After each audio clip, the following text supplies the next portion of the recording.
इन दो के बीच में जो डिस्टेंसेस हैं वो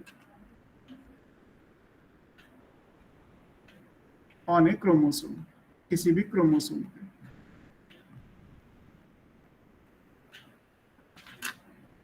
इसको इस तरीके से लिखा जाता है, इसका जो यूनिट दिया गया वो कहलाता है 1 मैप यूनिट या 1 सेंटी, स्मॉल के लिए सेंटी वर्ड यूज किया गया, और मॉर्गन, क्योंकि मॉर्गन को ऑनर दिया था, 1 cm, C small capital M लिखा जाता है। This is equals to 1% recombination. 1% recombination का मतलब है, रिकॉम्बिनेशन दो जीन्स के बीच में होगा, दो या दो से ज्यादा के बीच में होगा, सिंगल जीन के बीच में तो रिकॉम्बिनेशन यानी क्रॉसिंग ओवर आएगा नहीं। तो 1% क्रॉसिंग ओवर या 1% रिकॉम्बिनेशन का मतलब है कि वो दोनों जीन्स 1 सेंटीमॉर्गन या 1 मैप यूनिट की डिस्टेंस पे हैं। एक ही क्रोमोसोम पे उन दोनों के बीच की डिस्टेंस कितनी आ जाएगी, 1 मैप यूनिट या 1 सेंटीमॉर्गन कहलाता है। इसी चीज को यूज करके ये काम किया। जैसे मान लीजिए अगर हम मैंडल का एग्जांपल ले लें, तो आपने कोई क्रॉस किया लाइक राउंड एंड येलो, है ना, राउंड येलो, और इसका क्रॉस आपने किया था रिंकल्ड ग्रीन से। अब इस केस में जीन्स के क्या है, राउंड और येलो क्या हुआ, ये सीड का शेप हुआ, और येलो और ग्रीन जो है वो कलर ऑफ द कॉटिलिडन या कलर ऑफ सीड मान लेते हैं, सीड या कॉटिलिडन। तो अब अगर कहा जाए कि इन दोनों जीन्स के बीच की डिस्टेंस कितनी है, तो कैसे निकलेगा। तो आपने पढ़ा है कि जब ये वाला क्रॉस आप करते हैं तो इसमें 6/16 ये आपकी रिकॉम्बिनेशन है ना। रिकॉम्बिनेशन फ्रीक्वेंसी कितनी थी, 6/16 थी। अगर हम परसेंटेज में निकालें तो नियर अबाउट 37% है। इसका मतलब ये दोनों जीन्स के बीच की डिस्टेंस, अगर आप एक क्रोमोसोम है, इस क्रोमोसोम पे आप जीन बनाते हैं, लाइक ये क्रोमोसोम है, इस क्रोमोसोम पे अगर आपने जीन बनाया capital R capital Y, capital R capital Y, ऐसे इसका होमोलॉगस पेयर लिया आपने, वो बन गया आपका स्मॉल आर स्मॉल वाई। तो इन दोनों के बीच की डिस्टेंस कितनी निकल के आएगी, ये कहलाएगी 37 मैप यूनिट। इस डिस्टेंस को आप कितना बोलोगे, यहाँ से यहाँ तक की जो डिस्टेंस है वो डिस्टेंस कितनी हुई, क्योंकि 37% रिकॉम्बिनेशन है तो डिस्टेंस 37 सेंटीमॉर्गन कहलाएगा। मतलब सिंपल सा कॉन्सेप्ट, से ज्यादा हो नहीं सकता। हाँ, और 50 से ज्यादा तो कॉम्बिनेशन वैसे नहीं हो सकता, 50 से ज्यादा तो वैलिड ही नहीं आएगा। अगर ये कहे उल्टा, अगर मान लीजिए 50% से ज्यादा रिकॉम्बिनेशन, तो कभी किसी क्वेश्चन में आएगा नहीं। पहली चीज, उल्टा जरूर बोला जा सकता है कि मान लीजिए कि दो जीन्स हैं, वो एक दूसरे से 70 सेंटीमॉर्गन की डिस्टेंस पे है, 70 सेंटीमॉर्गन की डिस्टेंस पे है, तो इनके बीच में रिकॉम्बिनेशन कितना होगा, तो 70 आंसर नहीं हो सकता, आंसर क्या आएगा 50। ठीक है, क्योंकि डिस्टेंस तो ज्यादा हो सकती है लेकिन क्रॉसिंग ओवर की वैल्यू 50% से ज्यादा नहीं हो सकती। तो इसीलिए लिंकेज मैप की लिमिटेशन भी है कि जो छोटे साइज के जीनोम होते हैं, मतलब जिनमें नंबर ऑफ क्रोमोसोम कम होंगे या नंबर ऑफ जीन्स जिन ऑर्गेनिज्म में कम होंगे, उन्हीं पे एक्चुअली आप ये कॉन्सेप्ट को अप्लाई कर सकते हो। जैसे पहला जो लिंकेज मैप बनाया गया था वो ड्रोसोफिला का था। तो ड्रोसोफिला में 2n = 8 है, यानी n = 4, यानी केवल 4 क्रोमोसोम को टैली करना है। 4 क्रोमोसोम पे जो टोटल नंबर ऑफ जीन्स हैं वो पता करने हैं, और चारों क्रोमोसोम पे मान लीजिए क्रोमोसोम नंबर 1 पे अगर 40 जीन आ रहे हैं तो 40 जीन में पहले नंबर पे कौन सा है, दूसरे पे कौन सा है, तीसरे पे कौन सा है, ये सब पता करना है। और पता कैसे किया जाएगा, उन कैरेक्टर्स के बीच में क्रॉसिंग ओवर करा के आपको ये पता चल जाएगा कि इसके बीच में रिकॉम्बिनेशन के चांसेस इतने हैं, तो इसका मतलब ये इतनी दूरी पे होगा। ऐसे करके आप इस चीज को कैलकुलेट करते हैं। ठीक है, मुझे जस्ट मिनट, एक मिनट दो, मुझे स्क्रीन चेंज करनी है थोड़ी सी।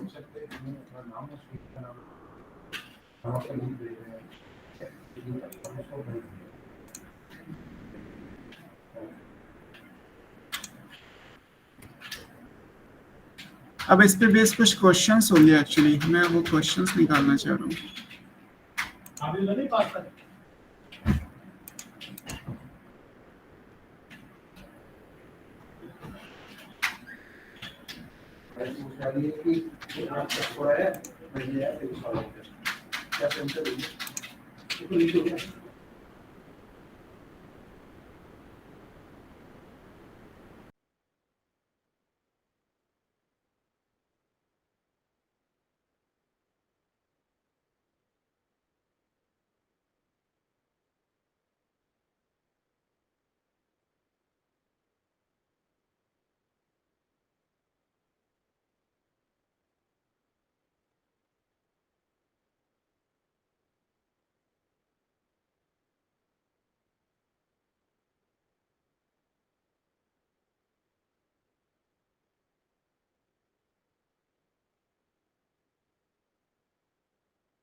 वॉइस आ रही है? वो डिस्कनेक्ट ही हो गया बीच में।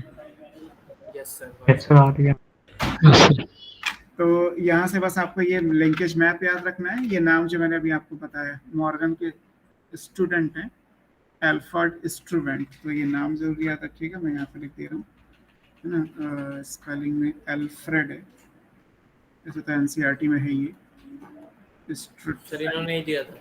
हाँ, ये नाम ऑलरेडी नीट, ये 2019 का ही क्वेश्चन है कि डिस्टेंस बिटवीन जीन्स को यूज करके लिंकेज मैप या क्रोमोसोम मैप किसने बनाया। तो ये नाम याद रखना है, और एनसीईआरटी का ही क्वेश्चन है। स्टूडेंट्स को लगा कि ये नाम कहाँ से आ गया, छुपा हुआ लिखा हुआ है। तो ये मॉर्गन के स्टूडेंट थे जिन्होंने इस आइडिया को यूज किया कि अगर हम दो जीन्स के बीच में रिकॉम्बिनेशन फ्रीक्वेंसी निकाल लें और एक पैरामीटर मान लें कि 1% रिकॉम्बिनेशन, 1% क्रॉसिंग ओवर 1 सेंटीमॉर्गन या मैप यूनिट के बराबर है, तो इससे एक लिंकेज मैप बनाया जा सकता है।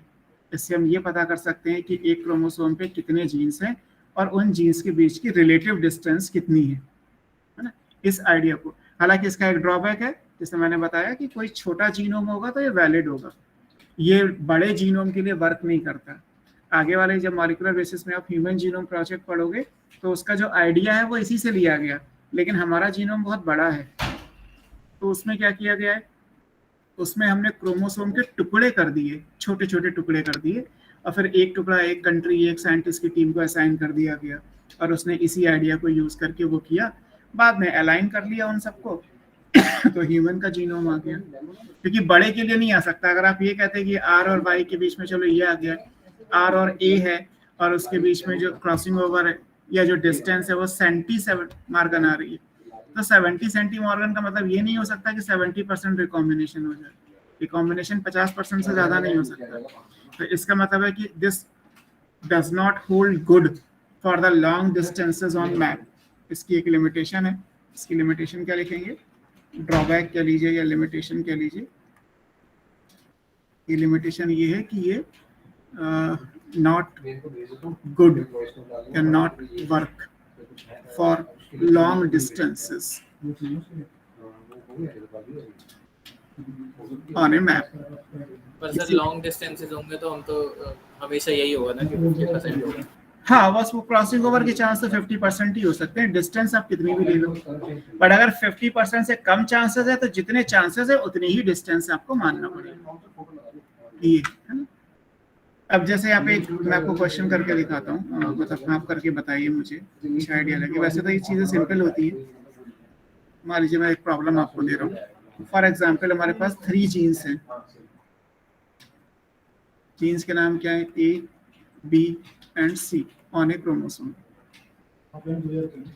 ठीक, अब इसमें ये कहा गया कि ए और बी के बीच में जो क्रॉसिंग ओवर है, क्रॉस ओवर वैल्यू जो है वो 4% है। ठीक है, और ए और सी के बीच में जो क्रॉसिंग ओवर है वो 9% है। आपको बी और सी के बीच में क्रॉसिंग ओवर की वैल्यू पता करनी है, और लीनियर सीक्वेंस भी बताना है। लीनियर अरेंजमेंट क्या होगा जीन्स का वो भी बताना है, कैसे निकलेगा। 2 5%। ऑप्शंस मैंने नहीं दिए, आप सोच समझ के बताइएगा। सिर्फ 5 आ रहे। 5 आएगा, कुछ और नहीं आ सकता। अगर इसको सॉल्व करोगे तो सॉल्व कर लेते हैं। इधर देखिए सोल्यूशन। अब ए और बी के बीच में 4% है, तो मान लेते हैं कि ये ए है जीन और ये बी है, तो इसके बीच में ये 4 सेंटीमॉर्गन की डिस्टेंस हो गई। अब ए और सी के बीच में 9% क्रॉसिंग ओवर है, तो ऐसा भी हो सकता है कि ए और सी ये हो 9 सेंटीमॉर्गन। हालांकि ये भी हो सकता था कि ए और सी ऐसे होते, अभी भी 9 सेंटीमॉर्गन। अब इस केस में बीओसी कितना आएगा, बीओसी का मतलब ये वाला। अगर आप बीओसी निकाल लें तो बीओसी कैसे निकलेगा, इस केस में बीओसी है, या तो बीओसी के बीच में ये आएगा डिस्टेंस, अगर ये आएगा तो आंसर क्या हो गया 5 सेंटीमॉर्गन डिस्टेंस, यानी 5% क्रॉसिंग होगा। या बीओसी आप ऐसे भी ले सकते थे ये,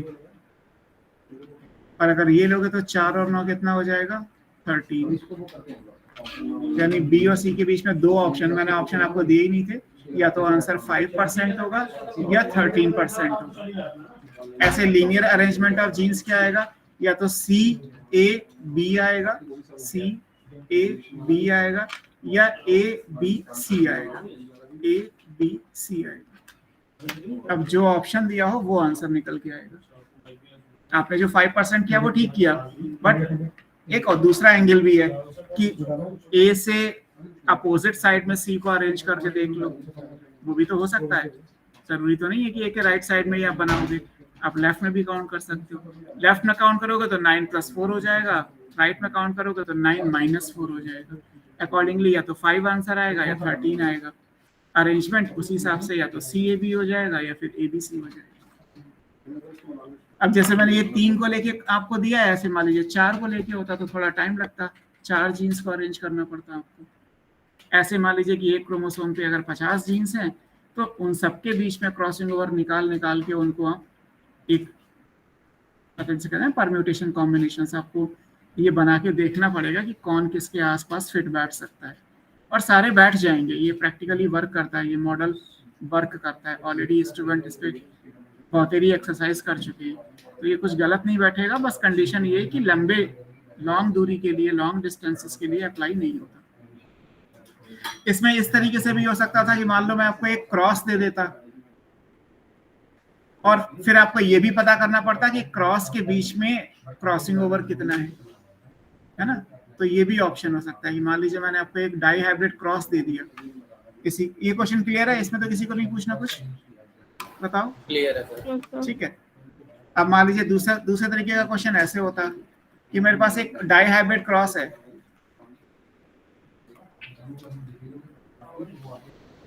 ना। मान लीजिए डाई हाइब्रिड क्रॉस में क्या है कि अगर कहा जाए तो रेड और वाइट ये फ्लावर का कलर है, और इसमें अगर हम ये कहें तो कर्ली और स्ट्रेट ये पेटल का पैटर्न है, मार्जिन ऑफ द पेटल्स, है ना। तो आपने मान लीजिए RRCC का cross small r small c से किया। अब जिन्होंने क्रॉस किया उन्हें मिलेगा क्या, आपको मैंने ऐसे करके दिखाया था। RRCC ये 9 आया था, मेंडल के हिसाब से ये आया था। फिर दूसरा ये होगा कि RR small c small r CC आएगा, और RRCC आएगा। 4 ही ऑप्शन हैं। अब मान लीजिए यहाँ पे मुझे जो प्लांट्स मिले वो 700 हैं, यहाँ पे जो प्लांट्स मिले वो 300 हैं, यहाँ पे जो प्लांट्स मिले आपके वो 300 हैं, यहाँ पे अगर मान लेते हैं कि प्लांट्स कितने हैं तो ये 500 हैं। ऐसा कुछ रैंडम दे रखा है, तो यानी कि ये रिजल्ट हो गया, एक डाई हाइब्रिड क्रॉस का कोई रिजल्ट आपको दे दिया गया। आपको पता क्या करना है, पहले तो आपको थर्ड में क्या लिखा है सी के बाद में ये डैश लगा दिया, मतलब यहाँ पे कैपिटल सी भी आ सकता है, स्मॉल सी भी आ सकता है। अब इस क्वेश्चन में आपको बस ये ढूंढना है कि रिकॉम्बिनेंट्स कितने हैं। अगर मान लीजिए इसका सम 7 5 12 और 12 6 1800 आ रहा है, तो 1800 में से रिकॉम्बिनेंट कितने हैं? 600, यानी कि 06/1800 ये रिकॉम्बिनेशन फ्रीक्वेंसी निकल के आएगी।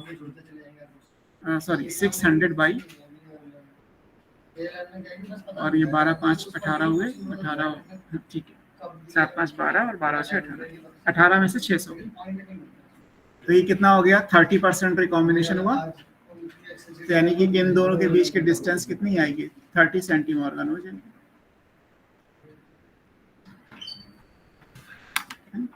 ऐसे भी कर सकते थे। वैसे 33.3 आएगा। Yes sir 33.3। हाँ मतलब सॉरी 33.3 आएगा, तो 33.3 मान लो 1/3 है ना, तो 33 समथिंग आ जाएगा। मतलब ये एक एडिशनल ये हो गया कि जो एक क्रॉस दे रखा है ना, उस क्रॉस में से रिकॉम्बिनेशन ढूंढना पड़ेगा आपको, टोटल प्रोजेनी में से रिकॉम्बिनेंट कितने बने। और उसका वही तरीका है, क्रॉस कराने पे जो लिए गए वो पेरेंट होते हैं, उसके अलावा जो फिनोटाइप होगा वो डेफिनेटली रिकॉम्बिनेंट होगा। तो रिकॉम्बिनेशन की फ्रीक्वेंसी निकाल के वो डायरेक्टली आंसर कर दीजिए, तो उतनी डिस्टेंस बिटवीन 2 जीन्स हो जाएगी। या ऐसे वाले केस में ऑलरेडी कैलकुलेटेड रिकॉम्बिनेशन फ्रीक्वेंसी दे रखी है, बस जिसकी नहीं दे रखी वो पूछी गई है, या फिर उनका लीनियर अरेंजमेंट पूछ लिया गया तो आपने वो बता दिया। इस तरीके से इस पे 2 टाइप के, मतलब जो एक तो लाइन डेसिमल में नहीं ले सकते इसको, ऑप्शन दे रखा होगा तो डेसिमल में कर दीजिए। Okay sir. तो तुम ऑप्शन तो मैंने दिया नहीं था, रैंडम डेटा दे दिया मैंने आपको, ऑप्शन में आप देख लीजिए। अब जैसे मान हो लीजिए सकता है ना हाँ हाँ बिल्कुल हो सकता है, ऑप्शन में हो सकता है। मान लीजिए अगर आपसे सिर्फ यही कहा जाए, कुछ भी नहीं दे रखा, आपसे केवल ये पूछा जाए कि ड्रोसोफिला के केस में, मान लीजिए अगर कोई क्वेश्चन है तो ड्रोसोफिला के केस में येलो बॉडी और व्हाइट आई, आपने पढ़ा था ना क्रॉस ए, कि पहला बॉडी कलर और आई कलर के लिए था, येलो और ब्राउन और व्हाइट और रेड। तो अगर आपसे कहा जाए कि आई कलर और बॉडी कलर के बीच में डिस्टेंस कितनी है, genes of eye colour and body colour lie, और फिर आपके ऑप्शंस दे दिए जाएंगे कितनी डिस्टेंस पे आएंगे। तो आपको पता है कि क्योंकि उसमें रिकॉम्बिनेशन केवल 1.3% आया, इसका मतलब उनके बीच की डिस्टेंस कितनी हो गई, 1.3 सेंटीमॉर्गन हो गई। अरे आपने क्रॉस ए पढ़ा था ना पिछली क्लास में, मैंने आपको ये क्रॉस कराया था ना, जो क्रॉस ए लिखा था आपने, वो क्रॉस ए किसके बीच में था, देखेंगे ना हम उसमें। हाँ, येलो बॉडी और व्हाइट आई था, तो ये बॉडी कलर का जीन होगा, मतलब कोई भी होगा, एक बॉडी कलर का जीन होगा और एक आई कलर का जीन होगा। यहाँ पे बॉडी कलर में आपने लिया था येलो और ब्राउन, येलो वर्सेस ब्राउन, और आई कलर में आपने लिया था व्हाइट वर्सेस आई रेड। अगर कहा जाए कि बॉडी कलर और आई कलर के बीच में डिस्टेंस कितनी है, तो क्योंकि ऐसे क्रॉस के केस में रिकॉम्बिनेशन 1.3% आया था, इसका मतलब डिस्टेंस कितनी हो गई, 1.3 सेंटीमॉर्गन हो गई। सीधे सीधे एनसीईआरटी का क्वेश्चन है, आंसर भी एनसीईआरटी से ही आया, लेकिन क्वेश्चन बदल गया क्योंकि यूजुअली ऐसे पढ़ाया नहीं गया आपको कि distance between the gene percentage recombination के बराबर होती है। ये लाइन कहीं लिखी हुई है बस बुक में, इस पे कोई क्वेश्चन नहीं कराए जाते, ऐसे क्वेश्चन आ सकते हैं। या फिर दूसरा क्रॉस आपने जो किया था उसमें आपने बॉडी कलर और विंग्स का साइज लिया था, बॉडी कलर और विंग साइज लिया था, मिनिएचर विंग और स्मॉल साइज के विंग, मिनिएचर विंग्स और लार्ज साइज के विंग से। ऐसे केस में जो रिकॉम्बिनेशन आया था वो कितना था, वो 37.2% था। तो डिस्टेंस बिटवीन टू जीन्स 37.2 सेंटीमॉर्गन आ गई, डेसिमल में आ गई। जो दे रखा है ऑप्शन में वो वही आंसर निकल के आना। तो किसी भी क्रॉस में आपको जो रिकॉम्बिनेंट मिल रहा है वो recombination frequency distance between two gene के बराबर होगी, बस परसेंट की जगह यूनिट या तो मैप यूनिट MU लिखा होगा या सेंटीमॉर्गन small C capital M mention किया। इतना याद रखना है, इससे आपका सॉल्व हो जाएगा। ठीक है, यस सर। मैंने लिंकेज ग्रुप पढ़ाए थे आपको, नहीं पढ़ाया था है ना? लिंकेज ग्रुप एक टर्म यूज कर लिया जाता है। सर सर बोलो बोलो बोलो। सर मैं सर आपने अभी थोड़ी देर पहले बोला था ना कि इस मेथड से कि कितने जीन है एक क्रोमोसोम पे पता लगा सकते हैं, तो वो कैसे पता लगाएंगे?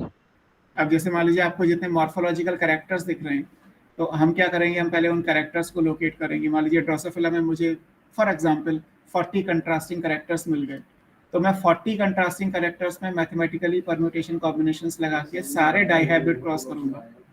एक का मतलब पहले का क्रॉस दूसरे से, फिर पहले का क्रॉस तीसरे से, फिर परम्यूटेशन कॉम्बिनेशन कैसे लगाते हो। मान लीजिए मेरे पास फॉर एग्जांपल मेरे पास 4 कैरेक्टर हैं केवल ABCD, तो मेरे डाइहाइब्रिड क्रॉस कितने हो सकते हैं, A का क्रॉस B से हो सकता है, A का क्रॉस C से हो सकता है, A का क्रॉस D से हो सकता है, A का क्रॉस A से होगा तो डाइहाइब्रिड नहीं कहलाएगा, B का क्रॉस A से करोगे तो ये हो ही गया, B का क्रॉस C से हो सकता है और B का क्रॉस D से हो सकता है।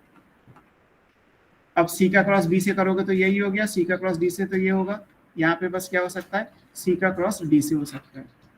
तो अगर 4 जीन है तो परम्यूटेशन कॉम्बिनेशंस के हिसाब से इतने डाइहाइब्रिड क्रॉस अलाउेबल है। इसका मैथमेटिक्स में फार्मूला होता है, मैथमेटिक्स का तो चैप्टर है ना, अगर किसी के पास 12th में 11th में मैथमेटिक्स है तो परम्यूटेशन कॉम्बिनेशंस पढ़ता ही होगा। तो हम हर कैरेक्टर्स के परम्यूटेशन कॉम्बिनेशन से सारे डाइहाइब्रिड क्रॉस लेंगे और सब करके देखेंगे, सबके बीच की जीन्स पता करेंगे।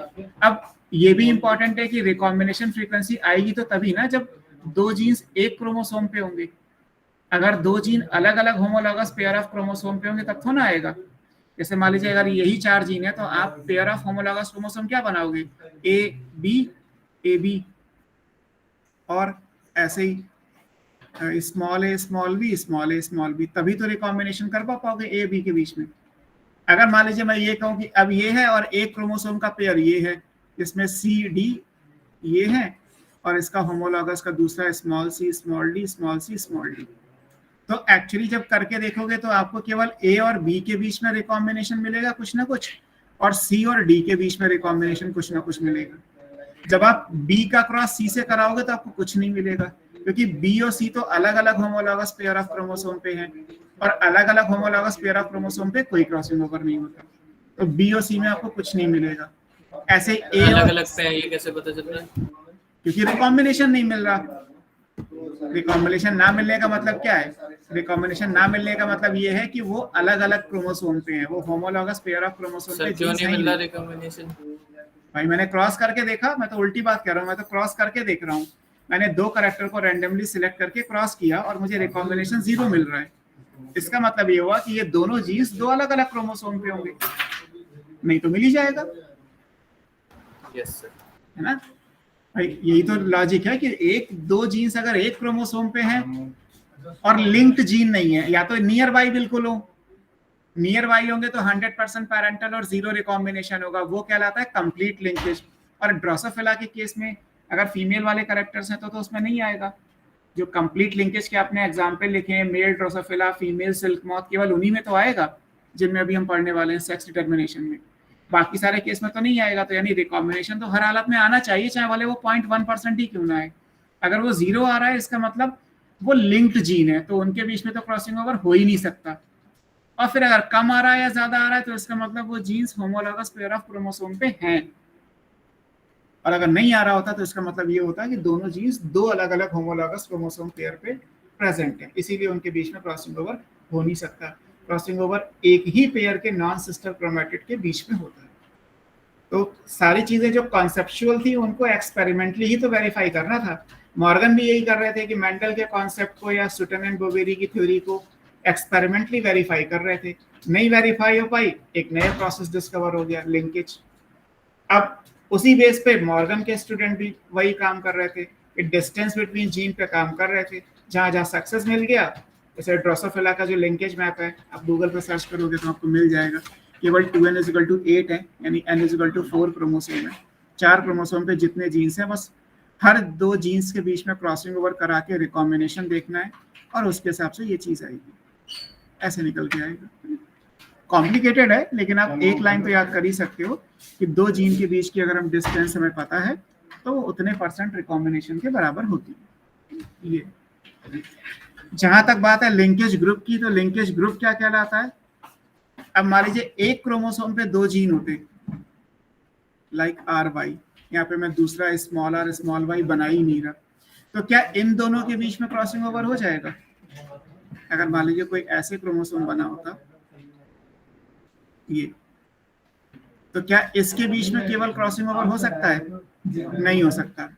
हमें दूसरा चाहिए, homologous pair of chromosome, r small y। अब क्रॉसिंग ओवर हो सकता है। बट अगर मैं दूसरा ना बनाऊं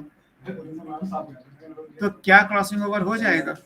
अब क्रॉसिंग ओवर हो सकता है? नहीं हो सकता। क्रॉसिंग ओवर के लिए non sister chromatid homologous chromosome का पेयर चाहिए, यहाँ पेयर तो है ही नहीं। यानी सर एक जैसे Y क्रोमोसोम बना दिया तब नहीं हो सकता? हाँ, तब भी नहीं आएगा, वो तो एक अलग केस है, वो तो सेक्स डिटर्मिनेशन की बात आएगी। तो इसका मतलब ये हुआ कि एक क्रोमोसोम पे जितने भी जीन्स होंगे, पेयर पे नहीं, एक सिंगल क्रोमोसोम पे जितने भी जीन्स होंगे वो सब क्या कहलाएंगे? लिंक्ड जीन्स कहलाते हैं। और उसी जीन्स का जो ग्रुप होता है उसको लिंकेज ग्रुप कह देते हैं, है ना? यहाँ पे लिंकेज ग्रुप की डेफिनेशन क्या हो गई? ऑल जीन्स लिंक्ड टुगेदर, सब एक साथ प्रेजेंट है, क्योंकि उनके बीच में क्रॉसिंग ओवर नहीं हो सकता। Linked together on a chromosome, एक क्रोमोसोम पे लेने। और ये सब क्या कहलाते हैं? ये सब मिलके बनाते हैं लिंकेज ग्रुप। मान लीजिए ये क्रोमोसोम जो मैंने ड्रॉ किया है, इस पे 40 जीन्स होते, तो 40 जीन्स मिलके क्या बना देते? एक लिंकेज ग्रुप बना देते। ऐसे मान लीजिए मेरे पास 3 क्रोमोसोम है, तो मेरा लिंकेज क्रोमोसोम्स या ग्रुप्स कितने बन जाएंगे? 3। 40 का एक, फॉर एग्जांपल 20 का एक, फॉर एग्जांपल 30 का एक, है ना? 3 क्रोमोसोम होते और एक पे 40 जीन है, एक पे 30 है, एक पे 20 है, तो मेरे 3 लिंकेज ग्रुप हो गए। लिंकेज क्यों बोल रहे हैं? क्योंकि एक क्रोमोसोम में क्रॉसिंग ओवर नहीं हो सकता, तो एक क्रोमोसोम के जो जीन है वो वैसे के वैसे ही जाएंगे, वो किसी और के पास जा ही नहीं सकते, क्योंकि क्रॉसिंग ओवर हो नहीं सकता। ये अब एक क्रोमोसोम कहाँ प्रेजेंट होता है? आप सिंपल फंडा लगा सकते हो कि अगर आपको नंबर ऑफ लिंकेज ग्रुप निकालने हैं किसी इंडिविजुअल में, तो इसका मतलब ये हुआ कि आप हैप्लॉइड नंबर ऑफ क्रोमोसोम ले लो। हैप्लॉइड नंबर ऑफ क्रोमोसोम्स क्या कहलाता है? एक ही तो होगा, पेयर थोड़ा होगा, n नंबर ऑफ क्रोमोसोम। तो किसी ऑर्गेनिज्म का जो n नंबर ऑफ क्रोमोसोम होता है वो उसका लिंकेज ग्रुप बन जाता है। जैसे मान लीजिए अगर मैं इसको आगे ले जाऊं तो आप मान लीजिए कि फॉर एग्जांपल P आपने पढ़ा पाइजम सेटाइवम, वहां पे n=7 होता है, तो लिंकेज ग्रुप कितने हो गए? 7 हो गए। भाई क्रोमोसोम नंबर 1 का जीन क्रोमोसोम नंबर 2 के जीन्स के साथ हो ना लिंक वो करेगा क्रॉसिंग ओवर। 1 होमोलॉगस में जो दूसरा 1 होता उसके साथ करता, लेकिन होमोलॉगस पेयर बनाने के लिए 2n नंबर चाहिए था, हमने तो n=7 दिया हुआ है। तो इसका मतलब हर क्रोमोसोम का एक ग्रुप है। अब एक क्रोमोसोम पे कितने जीन्स हैं वो तो वेरिएबल होता है। Total number of genes on a chromosome that is variable. Total number of chromosomes जो हैप्लॉइड सेट में आते हैं n, वो हमें पता है, तो वही लिंकेज ग्रुप के बराबर हो गया। ड्रोसोफिला में n=4 है, फ्रूट फ्लाई में तो यहाँ पे लिंकेज ग्रुप कितना हो गया? 4 निकल के आएगा। मेज में 10 होता है, n=2, तो लिंकेज ग्रुप कितने हो गए? मेज में 10 हो गए, ऐसे निकालोगे। ह्यूमन में कितना होता है? ह्यूमन में n= कितना होता है? 23, तो लिंकेज ग्रुप कितने हो गए? 23 हो गए। बट ये आंसर केवल ह्यूमन फीमेल के लिए अप्लाई होगा, क्योंकि ह्यूमन फीमेल में जो X क्रोमोसोम है उसका दूसरा वाला भी X है। अगर आप ह्यूमन मेल की बात करेंगे तो 24 आएगा, क्योंकि हमारे X के जीन्स अलग हैं और Y के जीन्स अलग हैं। ह्यूमन मेल में n= तो 23 है, लेकिन लिंकेज ग्रुप एक्चुअली क्या है? 24 आता है, बिकॉज X और Y कॉम्प्लीमेंट हमारे पास हैं और दोनों के जीन्स अलग अलग होते हैं, और X और Y के बीच में क्रॉसिंग ओवर नहीं होता, आप पहले भी पढ़ चुके हैं। तो ह्यूमन मेल के लिए आंसर कितना हो जाएगा? 24। ह्यूमन फीमेल के लिए कितना रहेगा? 23। बैक्टीरिया के लिए निकालोगे, बैक्टीरिया में या किसी भी प्रोकैरियोट में क्रोमोसोम तो होता नहीं है, बट जो भी है उसको हम 1 मान लेते हैं। बैक्टीरिया का जो भी क्रोमैटिन मटेरियल होता है दैट इज n=1, तो लिंकेज ग्रुप कितना हो गया? 1 हो गया। किसी भी प्रोकैरियोट में लिंकेज ग्रुप कितना आ जाएगा? 1 आ जाएगा। तो 1 क्यों मानते हैं, क्या बताया? बस जो भी है, जीन्स तो होते ही है बैक्टीरिया में, बट ये मान लिया गया कि भाई जो भी क्रोमोसोम नहीं होते प्रोकैरियोट में, क्रोमोसोम तो यूकैरियोट में होते हैं, तो आप क्रोमोसोम का नंबर कैसे निकालोगे? तो जो है वो से हमने 1 मान लिया। कभी आ जाए कि भाई प्रोकैरियोट में कितने हैं, तो आप 1 मान लीजिए।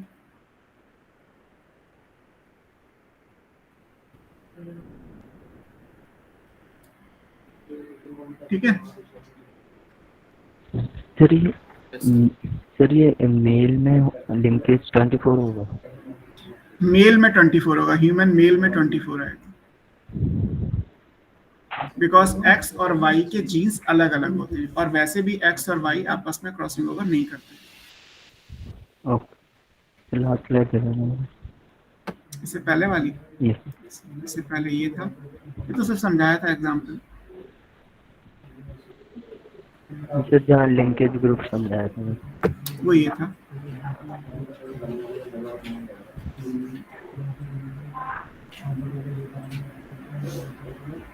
Okay sir. ठीक है, अब एक नया टॉपिक पढ़ते हैं, दैट इज सेक्स डिटर्मिनेशन।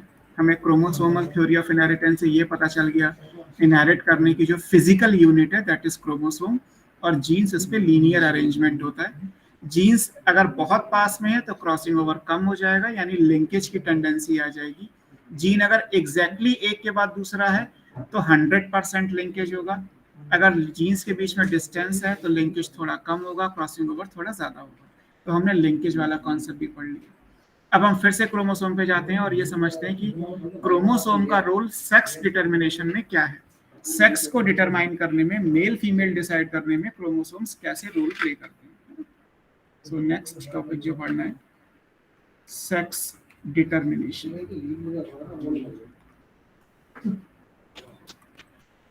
एक जनरल टॉपिक भी है, फिर अलग अलग ऑर्गेनिज्म में कुछ अलग अलग होता है, तो वो सब भी देखेंगे, है ना। अब सबसे पहले इसमें साइंटिस्ट का नाम जो बुक में दिए हैं वो याद करने हैं, हैंकिंग, है ना, 1891। हैंकिन ने क्या किया? मेल बग लिया। बग आप जानते हैं इंसेक्ट्स, है ना। तो मेल बग के अंदर ये क्या कर रहे थे, ये एक्चुअली स्पर्मेटोजेनेसिस की स्टडी कर रहे थे। Spermatogenesis means sperm formation. तो इन्होंने ये देखा कि मेल बग में 2 तरीके के स्पर्म बनते हैं।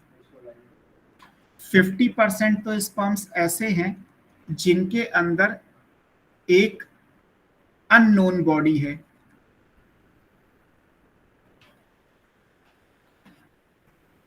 अननोन बॉडी है ना, ठीक है। और दूसरे 50% ऐसे हैं जहां पे कुछ नहीं है, मतलब इसके कंट्रास्ट में कुछ नहीं आ रहा। मतलब जब स्पर्म्स बनेंगे तो स्पर्म्स में क्या है कि 50% में तो फॉर एग्जांपल अननोन था इसीलिए नाम दे दिया एक्स, कि 50% के अंदर तो एक्स आ रहा है और 50% में एक्स के बराबर में कुछ नहीं है, इसको 0 लिखा जाता है या ओ लिखते हैं कैपिटल में। इसको आप लिखोगे तो ये कहलाएगा एक्सओ टाइप। एक्सओ टाइप का मतलब जैसे हमारा एक्स वाई है मेल ह्यूमन में, वैसे मेल बग में क्या है एक्सओ है। एक्सओ का मतलब है कि 50% में एक्स क्रोमोसोम, 50% में उसकी जगह पे कुछ नहीं है। हमारी बॉडी में क्या होगा, 50% स्पर्म में एक्स क्रोमोसोम है, 50% स्पर्म में एक्स की जगह वाई क्रोमोसोम है। We have X Y type of male, bugs के अंदर एक्सओ टाइप का मेल होता है। अब क्योंकि ये अननोन था, इसका कुछ काम पता नहीं था, अननोन के लिए एक्स वर्ड लिखते ही थे, तो यहाँ से एक नाम आ गया, इसको नाम दे दिया गया एक्स क्रोमैटिन, और बाद में जाके यही क्या बन गया, एक्स क्रोमोसोम।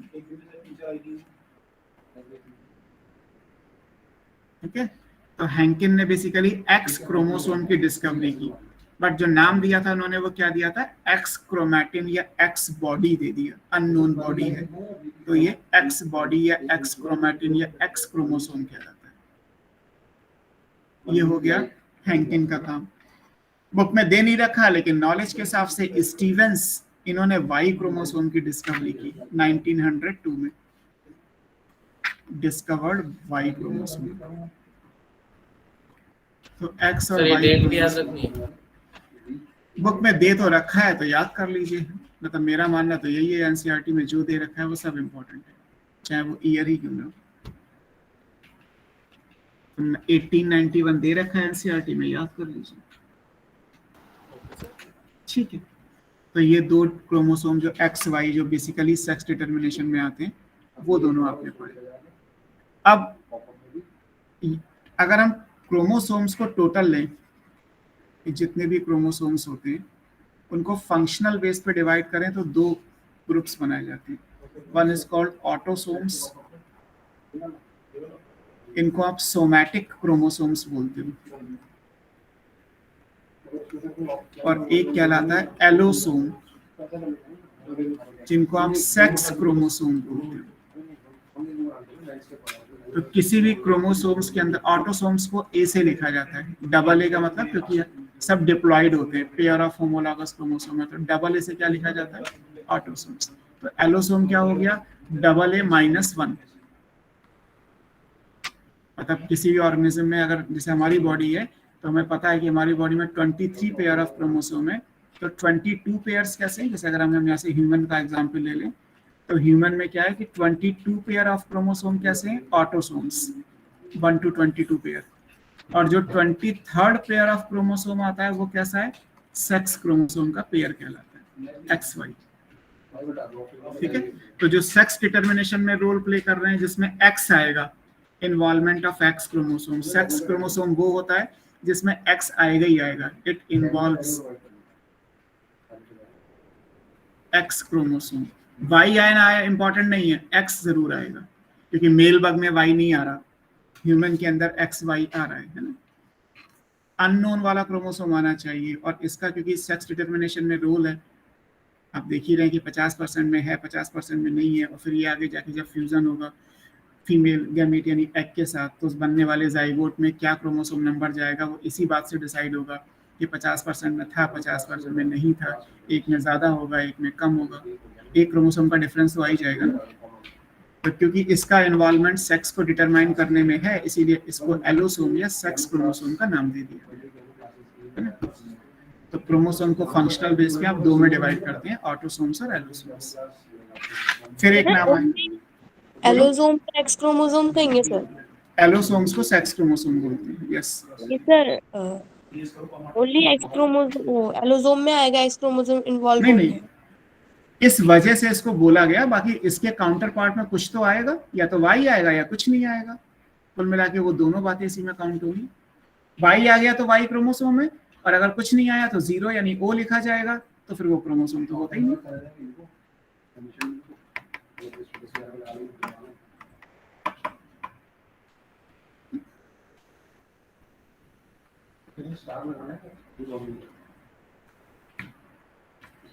अब यहाँ पे एक नाम आता है कोरेंस का,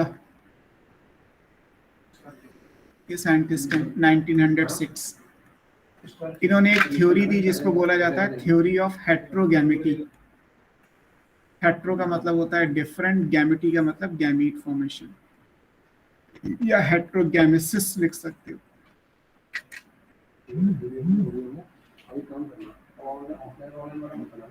तो इसको क्या बोलते हैं? Theory of हेट्रोगैमिटी। हेट्रोगैमिटी का मतलब है डिफरेंट टाइप ऑफ गैमीट्स। अब ये डिफरेंट टाइप के जो गैमीट्स हैं वो किस में बनते हैं? Different types of gametes.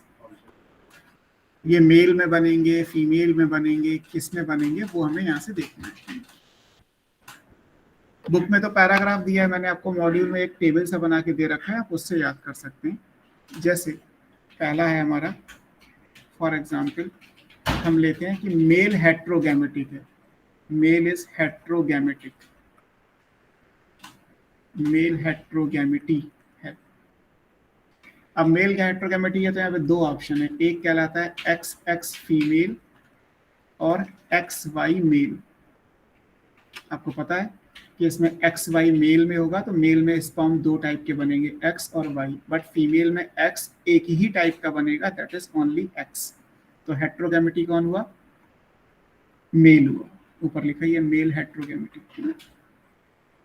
अब ये कहाँ मिलेगा आपको? इसका एग्जाम्पल क्या है? ये आपको ड्रोसोफिला में मिलेगा, फ्रूट फ्लाई के अंदर यही होता है, ह्यूमन के अंदर यही है, नो डाउट। इसके अलावा कुछ ह्यूमन मैमल्स में आ ही गया, ड्रोसोफिला इंसेक्ट्स में आ गया, इंसेक्ट्स में मिल जाएगा, और मैमल्स में ह्यूमन के अलावा कोई और भी होगा तो उसमें आपको मिल जाएगा। इसके अलावा आपको ब्रायोफाइट्स में मिल जाएगा, प्लांट्स का केस अगर लेते हैं तो एंजियोस्पर्म्स में भी आपको यही मिलेगा, एटसेट्रा। तो मतलब ऑप्शन में वो इंसेक्ट और मैमल देके भी पूछ सकते हैं। एक्चुअली मैमल दे के पूछेंगे, इंसेक्ट्स में तो बहुत कुछ है। इंसेक्ट्स में ड्रोसोफिला है तो ये वाला आएगा। अभी आपने बग्स भी तो इंसेक्ट हैं, बट उसमें तो एक्स ओ है ना, एक्स वाई है ही नहीं। पर सर सारे मैमल्स में भी तो ऐसा नहीं हो सकता। नहीं, मैमल्स में यही है सर सब में? हाँ, मैमल्स में यही है। Okay sir. दूसरा क्या कहलाएगा? दूसरा है एक्स एक्स फीमेल और एक्स ओ टाइप का मेल। तो भी यहाँ पे दो टाइप के गैमीट बनेंगे मेल में, 50% में एक्स और 50% में कुछ नहीं, जैसे मेल बग में डिस्कवर हुआ था, है ना। ये आपको मिलता है राउंड वॉर्म में, राउंड वॉर्म लाइक एस्कैरिस, पूछा गया एनसीईआरटी से, एस्कैरिस में कौन सा होता है। इसके अलावा इंसेक्ट्स में अगर लोगे तो ग्रास हॉपर में मिलेगा, कॉकरोच में मिलेगा, एंड बग्स में मिलेगा। बग्स से डिस्कवरी हुई थी, तो ग्रास हॉपर, कॉकरोच और बग्स कहने को तो इंसेक्ट्स हैं, और ड्रोसोफिला भी इंसेक्ट है। प्लांट्स में दो प्लांट हैं, दो में से एक तो याद कर ही सकते हो, वेलिस्नेरिया, हमने कभी पॉलिनेशन में भी पढ़ा था। वेलिस्नेरिया हालांकि एंजियोस्पर्म है, या डायोस्कोरिया है, ये भी एंजियोस्पर्म है। इनमें आपको ये मिल जाएगा, वाई की जगह 0, 50% में कुछ नहीं आएगा। सर इसका मतलब ऑप्शन में एंजियोस्पर्म्स देके भी नहीं पूछ सकते। इन जनरल एंजियोस्पर्म होगा तो आपको यही आंसर करना है। वेलिस्नेरिया डायोस्कोरिया कुछ होगा तो ये करना है, और बुक्स में वेलिस्नेरिया डायोस्कोरिया कुछ नहीं दे रखा है। एनसीईआरटी में तो लिखा है round warm and certain insects. Insects में ग्रॉस हॉपर दिया है, बग्स को डिस्कवरी में दे दिया, तो आप वहां से कॉपी कर सकते हैं। कॉकरोच एक्स्ट्रा है, वो याद कर सकते हैं। फिर दूसरा कॉलम क्या है? फीमेल हेट्रोगैमेटी हो सकती है, ये भी ऑप्शन है। फीमेल में एग दो टाइप के बन जाएं और मेल में स्पर्म एक ही टाइप के बने, तो फीमेल हेट्रोगैमेटी होती है। कोई कंफ्यूजन ना हो तो इसको Z से डिनोट कर दिया जाता है। Z मेल होगा और ZW फीमेल होगा। यानी फीमेल में एग दो टाइप के हैं, 50% Z टाइप के एग होंगे और 50% W टाइप के एग होंगे। तो ZW टाइप लिखा जाता है। और यहाँ पे ZW किस में है? फीमेल में। मैंने साइन बना के ऑलरेडी लिख रखा है। ये किस में होता है? पूछा गया है नीट में, बर्ड्स में। फाउल करके पूछा गया था, फाउल आर बर्ड्स, आप जानते हैं। इसके अलावा फिशेस में आपको यही मिलेगा, रेप्टाइल्स में यही मिलेगा।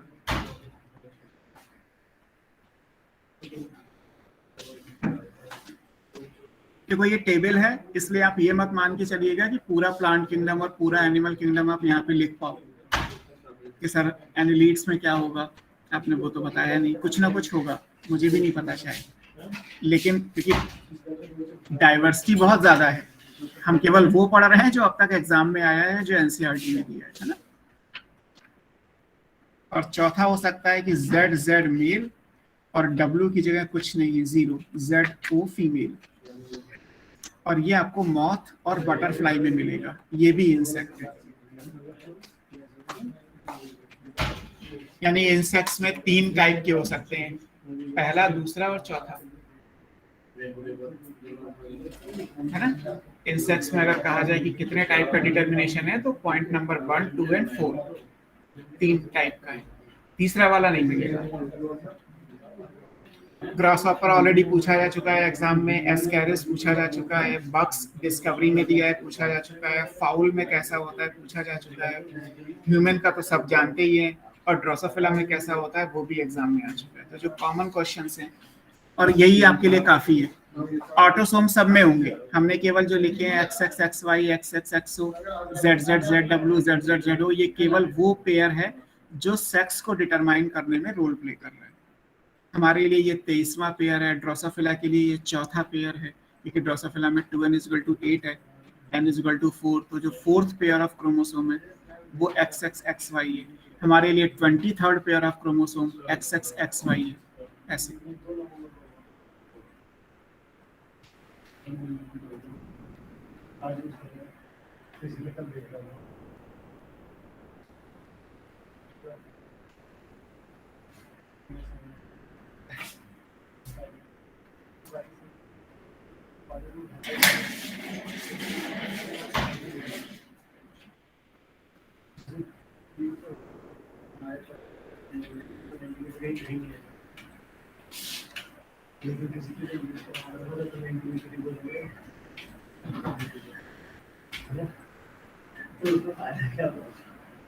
हो गया। Yes sir. अब ये तो जर्नलाइज्ड हो गया, कुछ स्पेशल केसेस हैं सेक्स डिटर्मिनेशन के। कौन कौन से हैं उनको देखते हैं। पहले हम ह्यूमन से स्टार्ट कर लेते हैं, है ना। ह्यूमन में क्या क्या चीजें, सेक्स डिटर्मिनेशन इन ह्यूमन।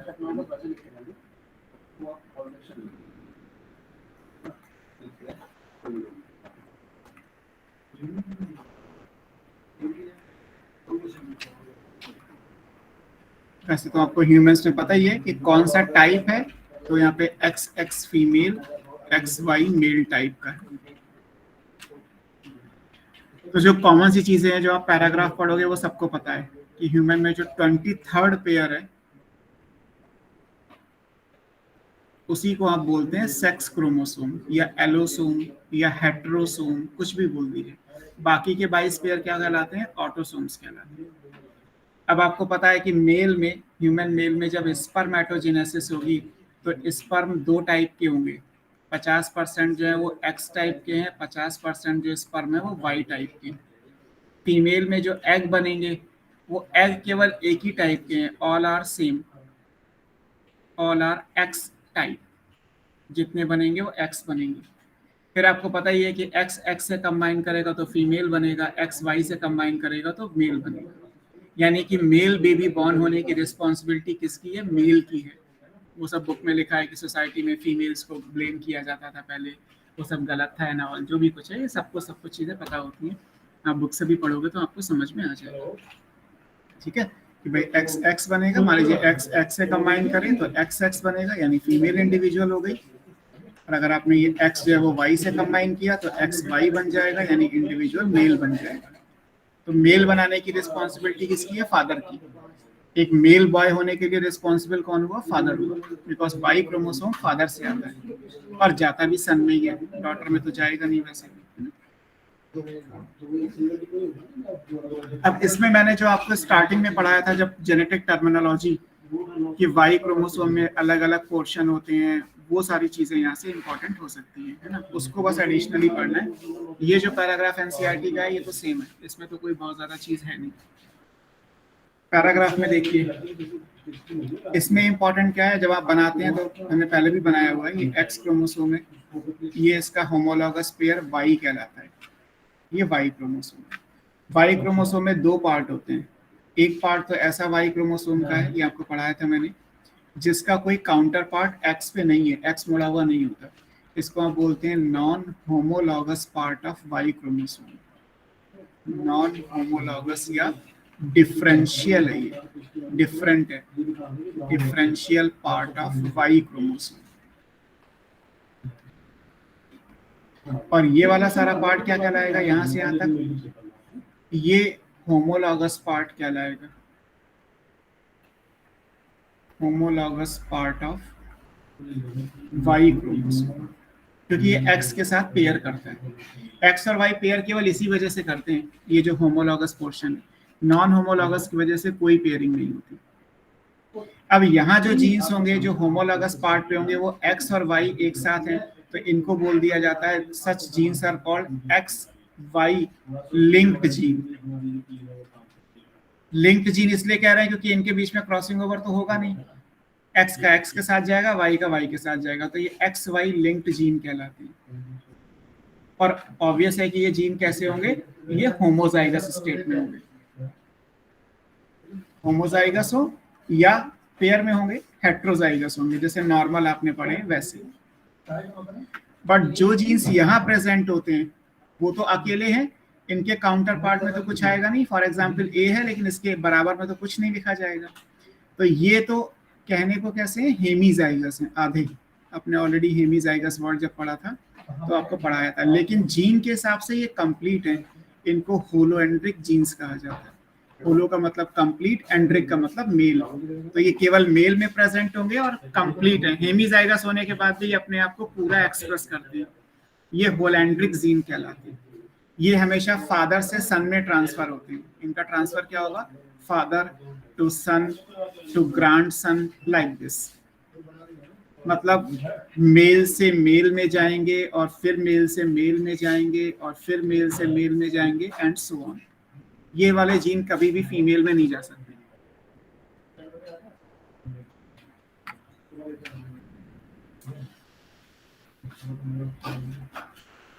अब इसमें एग्जाम्पल्स कौन से हैं, कुछ एग्जाम्पल याद कर सकते हैं अच्छे। कौन सा आएगा, एक SRY जीन है, SRY जीन हमारी बॉडी का सबसे छोटा है, दिस इज स्मॉलेस्ट जीन। अगले चैप्टर में ये लाइन मिलेगी आपको, हमारी बॉडी ह्यूमन जीनोम प्रोजेक्ट जब आप पढ़ोगे, केवल 14 न्यूक्लियोटाइड का है। न्यूक्लियोटाइड समझते हैं, ATGC जो DNA में आएंगे, है ना, केवल 14 न्यूक्लियोटाइड लॉन्ग स्ट्रक्चर है SRY जीन। SRY का मतलब है sex region on Y chromosome, इसको हम फुल फॉर्म में क्या बोलते हैं, SRY का मतलब है sex region on Y, SRY। जैसे मान लीजिए यहाँ पे जीन प्रेजेंट है, इसका नाम दे दिया SRY जीन। SRY जीन है तो ये बनाता क्या है, ये TDF बनाता है। आगे जाके जब ये प्रोटीन बनाएगा तो क्या बनाएगा, टेस्टिस डिटरमाइनिंग फैक्टर। टेस्टिस बनाने के लिए हमें ये चाहिए भाई।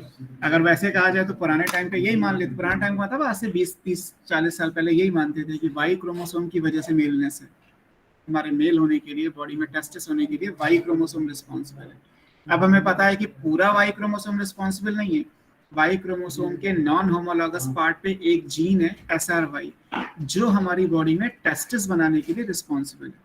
टेस्टिस बनेगा तो इंडिविजुअल मेल ही होगा, फीमेल में टेस्टिस कभी नहीं बन सकते, मेल में ओवरीज कभी नहीं बन सकती, whatever will be the abnormality. Male में ब्रेस्ट का डेवलपमेंट हो सकता है, फीमेल में मैस्कुलाइन वॉइस हो सकती है, मेल के जैसी आवाज फीमेल में हो सकती है, सेकेंडरी सेक्सुअल कैरेक्टर्स तो दोनों के चेंज हो सकते हैं, बट प्राइमरी सेक्सुअल कैरेक्टर्स कभी चेंज नहीं होता। तो मेल में ओवरीज नहीं हो सकती, फीमेल में टेस्टिस कभी नहीं बन सकते। उसका रीजन ये सामने है आपके, क्योंकि वाई क्रोमोसोम का ये वाला जीन किसी भी सिचुएशन में फीमेल में नहीं पहुंच सकता, इसलिए किसी भी फीमेल के अंदर कभी भी कोई टेस्टिस का डेवलपमेंट नहीं होगा, ये फिक्स है। जो पिछली स्लाइड दिखाना है, तो बाकी चीजें हो सकती हैं, मतलब सेकेंडरी जो सेकेंडरी आपने ज़ूलॉजी में पढ़ा होगा ना, primary sexual characters, secondary sexual characters. Secondary sexual characters abnormality के केस में होते हैं। आप आगे जैसे लाइन फिल्टर या टर्नर सिंड्रोम पढ़ोगे तो उसमें है मेल की बॉडी में ब्रेस्ट का डेवलपमेंट हो सकता है। सर हाँ सर बोलो बोलो। सर फीमेल में भी तो कोई ऐसा जीन होगा जो ओवरी बनाता हो? वो यही है, इन एब्सेंस ऑफ SRY, मतलब SRY TDF बनाता है एक्चुअली। होता क्या है कि एम्ब्रियो में गोनेट्स होते हैं, एम्ब्रियोनिक गोनेट्स बोलते हैं, जैसे आप जर्मिनल लेयर पढ़ते हो ना, ecto meso endo neural plate like this. तो हमारी बॉडी में एम्ब्रियोनिक गोनेट्स होते हैं। एम्ब्रियोनिक गोनेट्स मतलब जो एम्ब्रियो में प्रेजेंट है।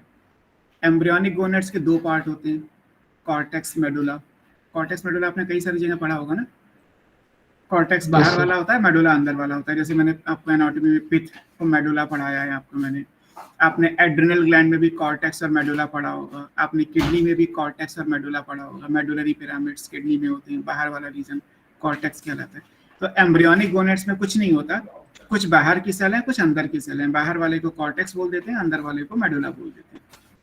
अब होता ये है कि अगर SRY है तो SRY क्या करेगा, वो TDF बनाएगा, और TDF की प्रेजेंस में एम्ब्रियोनिक गोनेट किस में चेंज हो जाता है, टेस्टिस में बदल जाता है।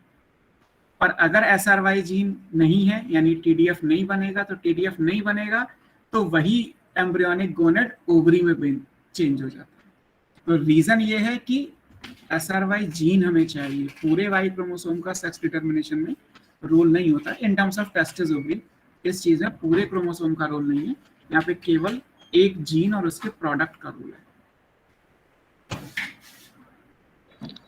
क्लियर, ठीक है, तो ये पहला हो गया SRY जीन। दूसरा एग्जांपल आप लिख सकते हैं हाइपरट्राइकोसिस, कभी पूछा गया है। अनदर एग्जांपल अगर आप लोगे तो हाइपर मतलब एक्सेस, ट्राइकोम हेयर को कहते हैं, ट्राइकोसिस इसको कहा जाए तो सिंपल लैंग्वेज में कान पे बाल होते हैं ना, excessive hair on ear pinna. तो ट्राइकोसिस का क्या मतलब होता है? ट्राइकोम कहते हैं हेयर को। जो एक्सटर्नल ईयर होता है ना, कार्टिलेज वाला, कान के बाहर का हिस्सा, यस कभी नोटिस किया हो तो कान पे बाल होते हैं बहुत से लोगों के, लेकिन वो करेक्टर केवल मेल में है, फीमेल में नहीं होगा कभी भी।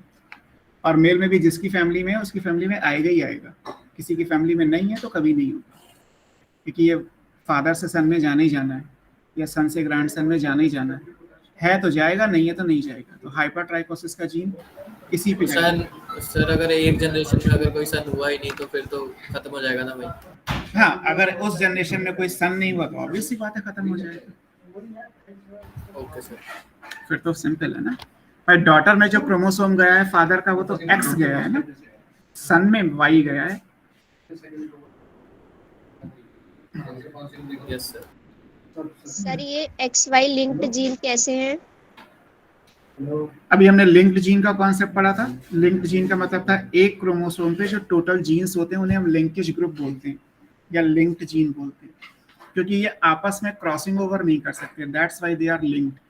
तो XY लिंक्ड बोलने का मतलब यही है कि X के Y के साथ या Y के X के साथ चेंज नहीं हो सकते, क्रॉसिंग ओवर इनके बीच में नहीं हो सकते, दैट्स व्हाई इनको XY लिंक्ड जीन बोल दिया। Okay sir. है ना?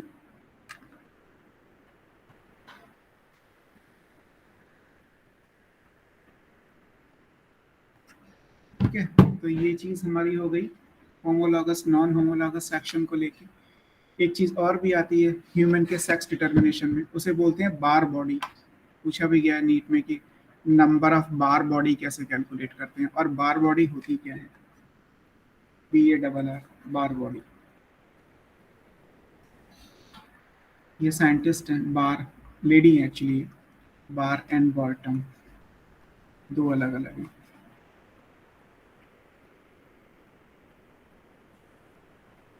इन्होंने जब ह्यूमन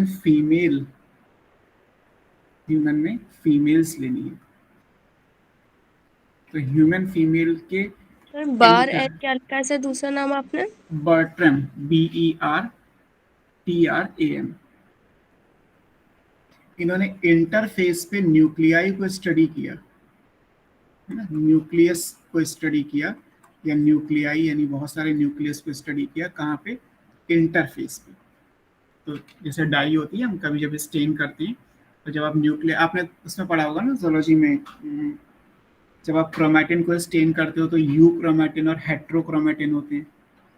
जो लाइट कलर का होगा वो यू क्रोमैटिन होगा, जो डार्क कलर का होता है वो हेट्रोक्रोमैटिन होता है। हेट्रोक्रोमैटिन इनएक्टिव होता है, यू क्रोमैटिन एक्टिव होता है। दे रखा है ना, ये याद है किसी को? ठीक है, तो जो हेट्रोक्रोमैटिन होता है वही है। बार एंड बर्टन ने ये स्टडी किया कि अगर हम ह्यूमन फीमेल के न्यूक्लियाई को इंटरफेस पे स्टडी करें तो हमें क्या मिलेगा। मान लीजिए ये ह्यूमन फीमेल है, ये सेल हो गया, ये न्यूक्लियस हो गया, तो इस न्यूक्लियस में हमें एक क्रोमैटिन या एक क्रोमोसोम ऐसा मिलेगा जो बहुत डार्क कलर का स्टेन होता है, इट्स टू डार्क, और इसका कोई काम भी नहीं है, ये बहुत ज्यादा है और इसका कोई काम भी नहीं है। तो इसी को नाम, अब कुछ काम नहीं है, इनएक्टिव स्टेट में है, तो इसको नाम दे दिया गया बार बॉडी। इसी को आप बोल देते हैं sex chromatin. Sex chromatin of human female, male के लिए चीज अप्लाई नहीं होगी, ये ह्यूमन फीमेल के लिए अप्लाई होगी, है ना। या एक्स क्रोमैटिन बोल दीजिए, X chromatin of human female. X chromatin of male बाग आएगा तो वो एक्स क्रोमोसोम वाला होगा, ये भी एक्स क्रोमोसोम ही है। कैसे समझोगे वो अभी आपको मैं बता दूंगा। तो इसको क्या नाम दिया गया, इसको बार बॉडी या एक्स क्रोमैटिन का नाम दे दिया गया। ये चीज आपको ध्यान में रखनी है। आपने oogenesis पढ़ा है zoology में? oogenesis तो पढ़ा होगा ना, स्पर्मेटोजेनेसिस, oogenesis ह्यूमन रिप्रोडक्शन में पढ़ाया गया होगा। तो आप वहां पे क्या करते हो, आप जो भी ओवम मदर सेल है उसको जब आप मियोसिस 1 में ले जाते हो तो यहाँ से बनता है आपका प्राइमरी oocyte, और उसके बाद यहाँ पे क्या बनता है, एक पोलर बॉडी बनता है ना। और फिर प्राइमरी oocyte जब मेंस्ट्रुअस पीरियड आ जाएगा उसके बाद जब ये डिवाइड करेगा हर मेंस्ट्रुअस पीरियड में, तो यहाँ से क्या बनेगा, फिर ये डिवीजन होगा, तो यहाँ से बन जाएगा सेकेंडरी oocyte, जिससे आगे जाके आप ओवम या एग बनाओगे, और यहाँ पे बनेगा सेकेंड पोलर बॉडी। तो मान लीजिए अगर यहाँ पे आपने लिखा कि हमारे पास 2n = 46 है, तो प्राइमरी oocyte में n = 23 जाएगा, और पोलर बॉडी जो फर्स्ट पोलर बॉडी होगी मियोसिस 1 में, वो भी n = 23 होगा। तो यानी जब इंटरफेस पे आप और इसका तो कोई काम नहीं है, एग किससे बनता है, एग तो इसी से बनता है ना, प्राइमरी oocyte से तो एग बनेगा। प्राइमरी oocyte से आगे डिवीजन मियोसिस 2 शुरू होगा, फिर जाके अरेस्ट कर जाएगा, फिर एक बेबी गर्ल बॉर्न हो गई, फिर उसमें 14-15 साल के बाद जब मेंसेस पीरियड स्टार्ट्स होंगे, तब मेंसेस साइकिल के हिसाब से हर साइकिल में एक एग अपना डिवीजन कंप्लीट करेगा, सेकेंडरी oocyte यानी कि एक एग या ओवम बनाएगा, और एक सेकंड पोलर बॉडी बनेगा जो डीजनरेट हो जाएगा। तो व्हाट अबाउट दीज 23 क्रोमोसोम जो फर्स्ट पोलर बॉडी में गए, इनका तो कोई काम नहीं है। यानी कि इंटरफेस पे जब आप न्यूक्लियाई को देखोगे और ह्यूमन फीमेल में एक्स एक्स है, तो इन दोनों एक्स में से एक एक्स यहाँ आएगा, एक एक्स यहाँ जाएगा। तो एक एक्स का तो कोई काम नहीं है, एक एक्स तो इनएक्टिव है, पोलर बॉडी पहली वाली जो डीजनरेट कर जाती है, दूसरा वाला एक्स जो है वो आगे एग में ट्रांसफर होता ही है। तो यहाँ पे इसीलिए इसको एक्स क्रोमैटिन नाम दिया गया कि जो ह्यूमन फीमेल में आप एक्स एक्स लिखते हैं, इसमें से केवल एक एक्स वर्क करेगा, दूसरा एक्स का कोई रोल नहीं है। जो दूसरा वाला एक्स है उसी को बार बॉडी बोला जाता है। तो सेकेंडरी oocyte और सेकंड पोलर बॉडी में भी एक्स एक्स ही जाएंगे। तो मियोसिस 2 तो माइटोसिस के जैसे ही तो होता है, यहाँ पे भी एक्स आएगा, यहाँ भी एक्स आएगा। ये तो मियोसिस ही तो है, खाली नाम ही तो बदल गए, primary oocyte, secondary oocyte, polar body, second polar body. Yes sir. Sir जो वर्क नहीं कर रहा है वो बार बॉडी है। हाँ, जो ये फर्स्ट पोलर बॉडी में n = 23 है, वो बार बॉडी है। Yes. यानी कि क्योंकि इंटरफेस पे देखोगे तो ये पोलर बॉडी वर्ड तो ना आएंगे, ये तो मियोसिस की फेज में आएंगे, एम फेज जब डिवाइड कर रहा होगा। अगर डिवीजन से पहले इंटरफेज यानी G2 स्टेज में अगर आप देखोगे तो आपको 2n = 46 ही तो नजर आ रहे हैं, और 2n = 46 में जो 23rd पेयर ऑफ क्रोमोसोम है वो क्या है, XX है। अब इस XX में एक ही X तो काम का है जो मियोसिस फर्स्ट में प्राइमरी oocyte में जाएगा, दूसरा X जो फर्स्ट पोलर बॉडी में गया वो तो डीजनरेट हो गया ना। तो यानी ह्यूमन फीमेल में out of 2X chromosome only 1 is functional, second one is inactive, that second one inactive chromosome is known as Barr body, उसी को आप बार बॉडी कहते हैं। दो में से केवल एक वर्क करता है।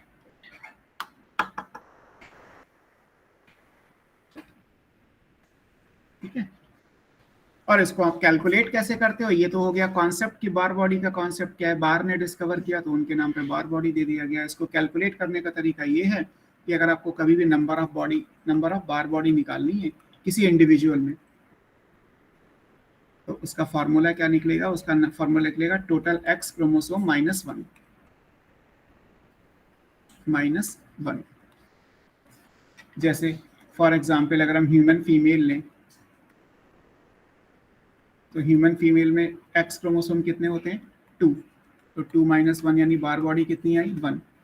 ह्यूमन मेल में निकालो तो कितना आएगा, ह्यूमन मेल में X क्रोमोसोम तो एक ही होता है, एक में से एक गया तो कितना हो गया, 0। आगे आप पढ़ोगे मेटा फीमेल भी होती है, मेटा फीमेल लाइक XXX, ऐसी भी होती है, अब नॉर्मल है बट होती है। तो यहाँ पे 3 - 1 यानी बार बॉडी कितनी निकल के आ गई, 2। ऐसे ही मान लीजिए सुपर मेल है, सुपर मेल होता है XYY, तो यहाँ पे X तो एक ही है यानी 1 - 1 = 0। ऐसे मान लीजिए आप लाइन फिल्टर सिंड्रोम है, आगे आप पढ़ोगे ये सारी चीजें, लाइन फिल्टर सिंड्रोम का केस है। लाइन फिल्टर सिंड्रोम के केस में मेल में 2 X क्रोमोसोम और 1 Y होता है, तो इसका मतलब 2 - 1 बार बॉडी कितनी हो गई, 1, यानी मेल में भी बार बॉडी हो सकती है। कंडीशन इज कि वो लाइन फिल्टर सिंड्रोम हो। और फिर आपके बुक में टर्नर सिंड्रोम भी दिया हुआ है। टर्नर सिंड्रोम में क्या होता है, फीमेल में एक X कम है, फीमेल में एक X को लिखा जाता है टर्नर फीमेल्स को, तो यानी कि 1 - 1 कितना हो गया, 0, यानी फीमेल में नहीं भी हो सकती है, but that is the case of, ये सब एबनॉर्मल है, सब एबनॉर्मलिटीज हैं। तो बार बॉडी निकालने का सिंपल फंडा है टोटल X - 1।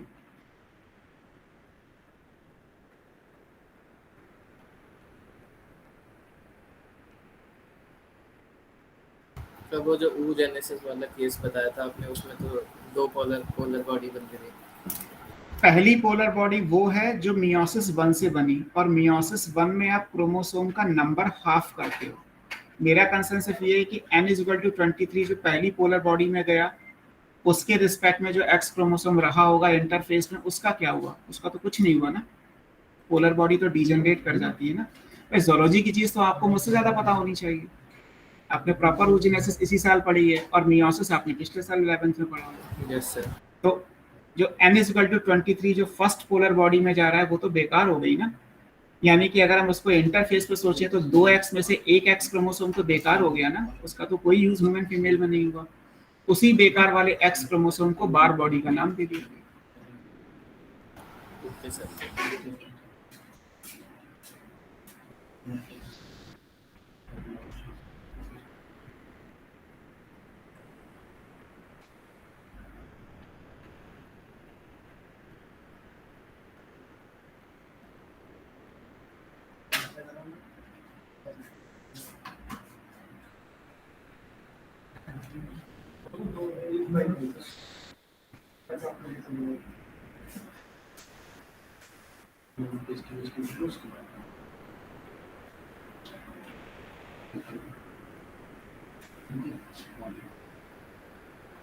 डन।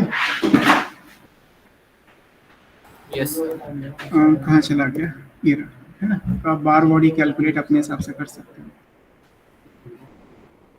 सर ये भी हो गया। ठीक है, अब इसके बाद आता है आपकी बुक में हनी बी में सेक्स डिटर्मिनेशन दे रखा है बुक में, sex determination in honey bee, अलग मेथड है। हमने अभी जैसे ह्यूमन में पढ़ा ना, ऐसे ही sex determination in honey B.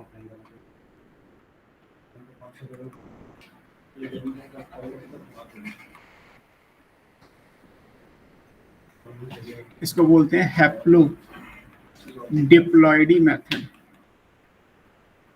यहाँ पे हैप्लॉइड डिप्लॉइड दोनों होते हैं। हनी बी में क्या होता है, हनी बी में जो मेल होते हैं जिन्हें आप ड्रोन्स बोलते हैं, दे आर हैप्लॉइड। यहाँ पे n इज इक्वल टू 16 होता है। और जो फीमेल होती हैं, फीमेल में वो फीमेल जो सेक्सुअली रिप्रोड्यूस करेगी, जिसे आप क्वीन बोलते हैं, तो जो फीमेल होती हैं वो डिप्लॉइड होती हैं। 2n is equal to 32। तो हनी बी में जो मेल हैं वो हैप्लॉइड होते हैं, और जो फीमेल्स में क्वीन फीमेल्स हैं या कोई भी फीमेल हो, वो 2n इज इक्वल टू 32 होती है। ठीक है, फीमेल दोनों होती है, क्वीन भी हो सकती है, वर्कर भी हो सकती है, जो नर्सिंग वाली है, जो नेक्टर या पॉलन को कलेक्ट करती है, वो ये। अब मेल में क्या बनेगा, मेल में स्पर्म बनेंगे, और sperm n is equal to 16 वाले होते हैं। इसका मतलब मेल स्पर्म कैसे बनाएगा, बाय माइटोसिस। अगर क्रोमोसोम नंबर सेम हुआ तो इसने स्पर्म कैसे बनाए, बाय माइटोसिस। हालांकि फीमेल ने जो एग बनाए हैं वो कैसे बनाए हैं, मियोसिस से। गैमीट्स तो हैप्लॉइड ही होते हैं, तो यहाँ पे एग क्या आएगा, n इज इक्वल टू 16 आएगा। तो मेल स्पर्म बनाता है by mitosis, but female egg बनाती है बाय मियोसिस। ठीक है, अब आप सेक्सुअल रिप्रोडक्शन करोगे तो स्पर्म मान लीजिए एग से फ्यूज करेगा तो क्या बनेगा, यहाँ पे आ जाएगा 2n is equal to 32।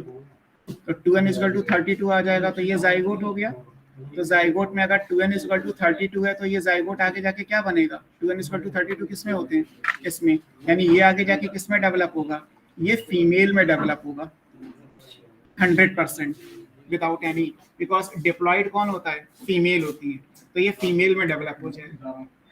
Egg में अगर पार्थिनोजेनेसिस हो जाए, पार्थिनोजेनेसिस हम ऑलरेडी कहीं पढ़ चुके हैं, रिप्रोडक्शन इन ऑर्गेनिज्म में, अनफर्टिलाइज्ड एग अगर डायरेक्टली जाइगोट में चेंज हो जाए और ऐसा जाइगोट बने जिसमें n इज इक्वल टू 16 ही रह गया, तो अब n इज इक्वल टू 16 किस में होता है, मेल में, यानी कि ये वाला जाइगोट किस में चेंज होगा, ये मेल में चेंज होगा। ये है फ्यूजन ऑफ गैमीट्स, सिनगैमी। तो अगर सिनगैमी हुई तब तो फीमेल बनेगा, और अगर अनफर्टिलाइज्ड एग जाइगोट में चेंज हो गया तो क्या बन जाएगा, आगे जाके मेल बन जाएगा। ये इसी को बोलते हैं हैप्लोडिप्लॉइडी मेथड। ये आपको हनी बी में मिलेगा। हनी बी के अलावा सॉफ्लाई, आंट्स, बीज, वेस्प, इन सब में आपको ये मिल जाएगा। तो कितने % चांसेस होते हैं मेल और फीमेल के इसमें? 100%। वो तो सिंपल जेनेटिक्स है, उसमें कोई चांस फैक्टर तो कुछ है ही नहीं ना। अगर फ्यूजन सर हुआ जैसे तो मतलब ह्यूमन में बॉय और गर्ल के 50-50% होते हैं, वैसे ही यहाँ नहीं हो सकते ना, क्योंकि एक हैप्लॉइड है एक डिप्लॉइड, यहाँ कैसे करोगे आप, यहाँ कोई चांस फैक्टर नहीं है। Yes sir. यहाँ तो सिंपल है कि अगर सेक्सुअल रिप्रोडक्शन में सिनगैमी हुई तो फीमेल ही बनेगा, और अगर ए सेक्सुअल रिप्रोडक्शन में पार्थिनोजेनेसिस हुई तो मेल ही बनेगा। मतलब जहाँ पार्थिनोजेनेसिस है वहाँ 100% मेल चांसेस हैं, जहाँ पे सिनगैमी है वहाँ पे 100% फीमेल के चांसेस हैं। कोई पॉसिबिलिटी पॉइंट्स का भी दाएं बाएं लेफ्ट राइट कुछ करना ही नहीं है आपको। यहाँ पे एक बड़ी कॉमन सी लाइन लिखी है कि मेल का सन नहीं हो सकता, उनकी डॉटर ही हो सकती है। आप देखो तो मेल ने स्पर्म बनाया, और स्पर्म किस में गया है, केवल फीमेल यानी डॉटर में गया है। भाई मेल से जो ये वाला मेल बना, ये मेल तो एग से बना ना, तो यानी मेल की मदर है, मेल का कोई फादर नहीं हो सकता इस केस में। या ऐसा कह लीजिए कि फादर के पास उसकी डॉटर है, उसका कोई सन नहीं बन सकता। Yes sir. है ना? लेकिन ग्रैंड सन ग्रैंड डॉटर की पॉसिबिलिटी आ जाएगी, एक जनरेशन गैप करके तो आ ही जाएगा ना। अब मान लीजिए ये वाला मेल फीमेल से, हाँ अब ये वाला मेल है, तो ये वाले मेल का जो जाएगा वो किस में जाएगा, ये फिर फीमेल में जाएगा। मेल से किस में ये जाएगा, ये मेल के जो n इज इक्वल टू 16 है, अब ये फिर स्पर्म बनाएंगे बाय माइटोसिस, और फिर एग से फ्यूज करके ये चीज फीमेल में चली जाएगी। तो यानी कि जो मेल का कैरेक्टर है वो फीमेल में जा रहा है। यहाँ मेल से फीमेल में आया, फीमेल से मेल में गया, फिर मेल से फीमेल में, ऐसे जिगजैग मैनर में ये ट्रैवल करेगा। तो मेल जो है वो फादर उनके पास नहीं है, मेल के पास मदर है। आप देख ही रहे हो यहाँ पे कि मेल के पास केवल मदर आ सकता है। ये मेल है तो मेल के पास केवल मदर है, इसका कोई फादर नहीं है। और मेल का सन नहीं हो सकता, अगर आप यहाँ से देखोगे तो मेल के पास केवल डॉटर है, इसका कोई सन नहीं हो सकता। बट ग्रैंडफादर और ग्रैंडसन लेना है तो मिल जाएगा। ठीक है, इसको बोल दिया जाता है हनी बी का सेक्स डिटर्मिनेशन। फिर इस प्रोसेस में ऐसा हो सकता है मेल ज़्यादा बने या फीमेल कम बने, या फिर उसका अपोजिट? देखो रैंडम फर्टिलाइजेशन की जब हम बात करते हैं जेनेटिक्स में, जैसे आप पुनेट स्क्वायर वगैरह बनाते हो, तो इट्स अ चांस फैक्टर।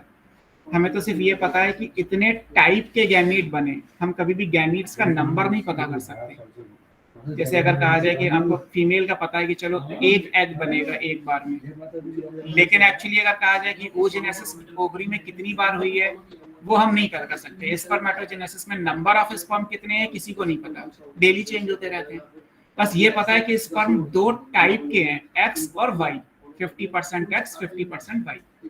ऐसे ही एक्स कितने बनेंगे हमें नहीं पता, लेकिन ये पता है कि एक्स का टाइप एक ही होगा, that is only x type. तो हम यहाँ पे चांस फैक्टर नहीं अप्लाई करेंगे, हमें ये पता है कि सेक्सुअल रिप्रोडक्शन हुआ तो सारी फीमेल ही बननी है और मेल्स ऐसे बनने। अब आप ये कहें कि हनी बी का एक हाइव है, एक छत्ता सा है, उसमें कितने सारे मेल्स होंगे, अब ये कैसे डिसाइड होगा? हनी बी का छत्ता छोटा भी हो सकता है, बड़ा भी हो सकता है, तो नंबर ऑफ मेल्स ना पता चलने वाले उसमें। आपको तो फिर उसमें ये देखना पड़ेगा कि हाँ जितने भी मेल है सारे के सारे पार्थिनोजेनेटिकली डेवलप होते हैं, और जितनी भी फीमेल है वो सारी की सारी सेक्सुअली प्रोड्यूस होती है। ये हो सकता है। हाँ ये जरूर है कि हाइव कितना भी बड़ा हो, पूरे हाइव में क्वीन का नंबर केवल एक ही होता है, बाकी सारी फीमेल नर्सिंग वर्कर्स कहलाती हैं जो पॉलन ग्रेन वगैरह को कलेक्ट करती हैं। ठीक है, तो ये हमारा सेक्स। हाँ बोलो। क्वीन वर्कर से कैसे अलग होती है दिखने में? क्वीन वर्कर अलग होती हैं दिखने में, होगा बेटा तो मैं कह नहीं सकता। सेक्सुअल डायमॉर्फिज्म का केस इसमें है भी या नहीं है ना, दैट आई कांट से, क्योंकि फिर वो ज़ूलॉजी की पॉइंट ऑफ व्यू से हनी बी के तीनों की मॉर्फोलॉजी नहीं कह सकता, तीनों की जेनेटिक्स पढ़ा सकता हूँ मैं।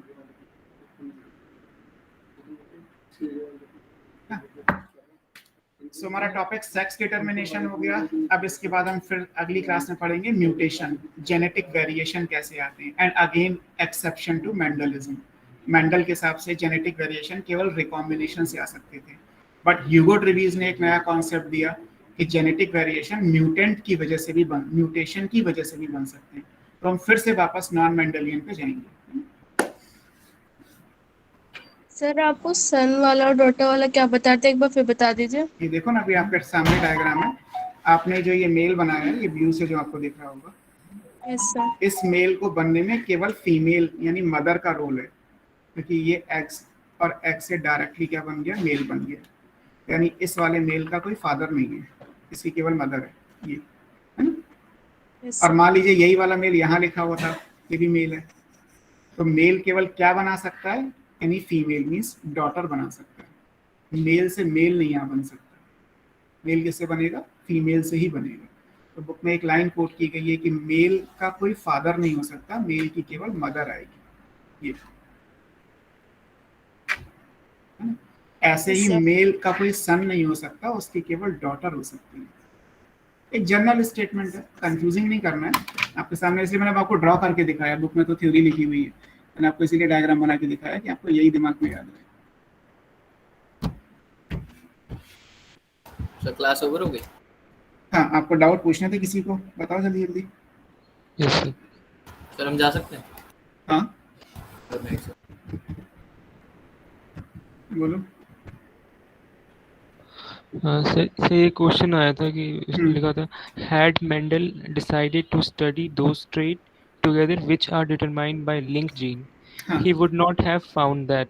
सर इसका आंसर इंडिपेंडेंट असॉर्टमेंट होना चाहिए था, पर इसमें ऑप्शन में नहीं दे रखा, मतलब ऑप्शन में है पर गलत आंसर मैच कर रखा है। क्या दे रखा है आंसर? सर इसका आंसर दे रखा है क्रॉसिंग ओवर, और इंडिपेंडेंट असॉर्टमेंट भी है ऑप्शन में। तो इंडिपेंडेंट असॉर्टमेंट में केवल जो रिकॉम्बिनेशन है 6/16, यही तो क्रॉसिंग ओवर के प्रोडक्ट हैं। Yes sir. है ना? Yes sir. अगर आप बाकी के 10/16 देखोगे तो वो तो नॉन क्रॉसिंग ओवर वैल्यूज है, नॉन क्रॉस ओवर वैल्यूज कहलाती हैं।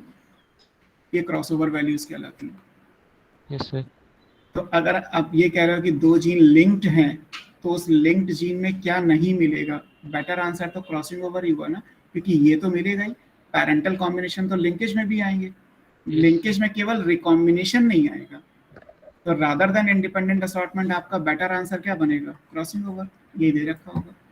यस यही थी। क्योंकि इंडिपेंडेंट असॉर्टमेंट में तो ये दोनों कवर होते हैं, लेकिन अगर इसमें से आपको दोनों में से कोई एक ही चूज करनी है तो फिर राइट आंसर तो क्रॉसिंग ओवर ही आएगा। Yes sir. नेक्स्ट,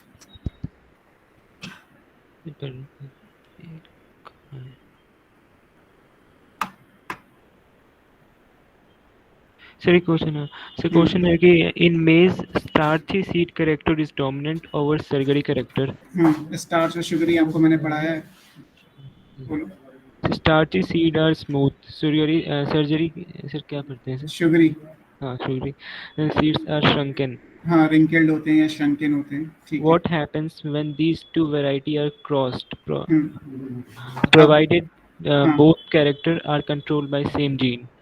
अगर दोनों कंट्रोल एक ही जीन में है, ये प्लियोट्रॉपी में तो एग्जांपल आपको लिखाया था कि स्टार्च के ग्रेन का साइज और इस सीड की सरफेस दोनों सेम जीन से गवर्नड होते हैं। आप देखो ना प्लियोट्रॉपी के एग्जांपल में आपने लिखा है ये चीज, सर आपने ये शायद नहीं पढ़ा था।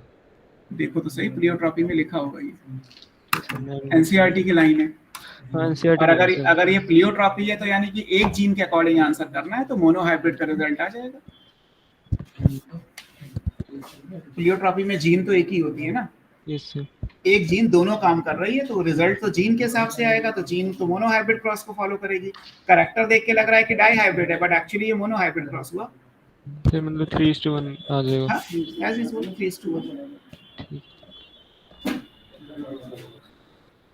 थोड़े से कंफ्यूजिंग जेनेटिक्स से क्वेश्चन होते हैं, लेकिन अगर आप सॉल्व करोगे तो आपको एनसीईआरटी से ही मिलेंगे। मैंने कुछ भी पेपर में बाहर से नहीं दिया। सर ये आंसर है।